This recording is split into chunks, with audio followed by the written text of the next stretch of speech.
ಇವತ್ತು ರಾಜ್ಕುಮಾರ್ 97 ಹೌದು ಅದ್ರ ಬಗ್ಗೆ ಒಂದು ವಿಶೇಷ ಹೇಳಿ.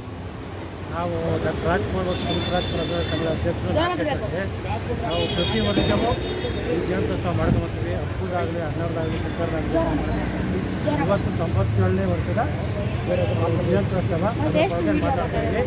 ಇವಾಗೂ ಅಷ್ಟೇ ಮುಂದೆನೂ ಅಷ್ಟೇ ನಾವು ಅಣ್ಣವ್ರದ್ದು ಯಾವುದೇ ಬಂದು ಮಾಡ್ಕೊಂಡು ನಾವು ಅನುದಾನ ಎಲ್ಲ ಮಾಡ್ತೀವಿ. ನಮ್ಮ ಸಂಘದ ಎಲ್ಲ ಸದಸ್ಯರು ಇರುತ್ತೆ, ರಾಜ್ಕುಮಾರ್ ಸದಸ್ಯರು ಎಲ್ಲರೂ ಸೇರಿ ಮಾಡ್ತೀವಿ. ಮುಂಜಾನೆ ಇದೇ ರೀತಿ ಮಾಡ್ಕೊಂಡು ಹೋಗ್ತೀವಿ. ಅವ್ರು ಮಾಡಿರೋ ಸಹಾಯ, ಅವ್ರು ಮಾಡಿರೋ ಇದು ದೊಡ್ಡವ್ರಿಗೆ ಅಂಗಡಿಯಲ್ಲಿ ಕೊಡಬೇಕು, ಚಿಕ್ಕವ್ರಿಗೆ ಅಂಗಡಿಯಲ್ಲಿ ಕೊಡಬೇಕು, ಯಾರ ಹತ್ರ ಹೆಂಗಿರಬೇಕು, ಯಾರ ಹತ್ರ ಮಾತಾಡ್ಬೋದು, ಒಳ್ಳೆತನ ಒಳ್ಳೆ ಬುದ್ಧಿ ಅವ್ರಿಗೆ ಅವ್ರ ಚಿತ್ರಗಳನ್ನ ನೋಡಿ ನಾವೆಲ್ಲ ಕಲ್ತಿದ್ದೀವಿ. ಆ ಥರ ಚಿತ್ರಗಳು ಈ ಪ್ರಪಂಚದಲ್ಲಿ ಯಾರೂ ಮಾಡೋಕ್ಕಾಗಲ್ಲ, ಮಾಡೋದಿಲ್ಲ. ಜೀವನನೇ ಬದಲಾಯಿಸಿದೆ ಅದು. ಅವ್ರು ಮಾಡಿರೋ ಚಿತ್ರಗಳು ಜೀವನನೇ ಬದಲಾಯಿಸಿದೆ. ಆ ಥರ ನಾವೆಲ್ಲ ತಿಳ್ಕೊಂಡು ಈ ಥರ ಮಾಡಿರೋದು ನಾವು ಮುಂದೆನೂ ಅಷ್ಟೇ ನಾವು ಈ ರೀತಿ ಮಾಡ್ಕೊಳ್ತೀವಿ. ಯಾವ ಕಾರಣಕ್ಕೂ ನಾವು ಎಲ್ಲ ನಮ್ಮ ರಾಜ್ಕುಮಾರ್ ಅಭಿಮಾನಿ ಸಂಘರು ಎಲ್ಲ ಸೇರಿ ಮಾಡ್ತಾಯಿದ್ದೀವಿ. ಹೀಗೆ ಮುಂದೆ ಮಾಡ್ತಾಯಿದ್ದೀವಿ.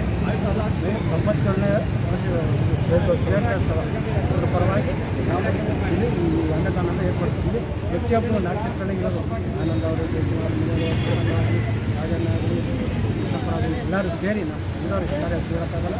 ಅದಕ್ಕೆ ಎಲ್ಲ ಸೇರಿ ಮಾಡ್ತಾ ಇದ್ದೀವಿ. ಮುಂದೆ ಮಾಡ್ಕೊಂಡು ಹೋಗ್ತೀವಿ ಅಂದ್ಬಿಟ್ಟು ಅವ್ರು ಮಾಡಿರೋ ಇದು ಎಲ್ಲ ಚಳುವಳಿ ಆಗಲಿ, ಸಹಾಯ ಆಗಲಿ, ಬರೋರು ಸಹಾಯ ಮಾಡಲಿ. ಪುನೀತವರು ಹೆಂಗೆ ಮಾಡಿದ್ರು, ಅಣ್ಣವ್ರು ಮಾಡಿರೋದು ನೋಡಿ ಪುನೀತವರು ಮಾಡಿದ್ರು. ಆ ರೀತಿ ಮಾಡಿದ್ರು.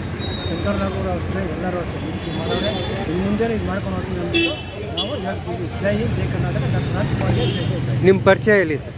ನಾವು ಎಂ ರಾಜಣ್ಣ, ನಾಚಟ್ಟಳ್ಳಿ, ಡಾಕ್ಟರ್ ರಾಜ್ಕುಮಾರ್ ಮತ್ತು ಪುನೀತ್ ರಾಜ್ಕುಮಾರ್ ಸಂಘದ ಅಧ್ಯಕ್ಷರು.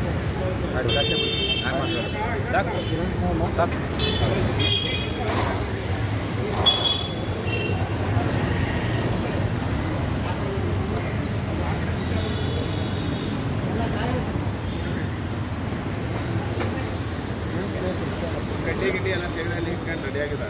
ಅವಾಗ ಹೇಳಿದೆ ಮಾಡಿದ್ರಿ ಅಂತ ಇವಾಗ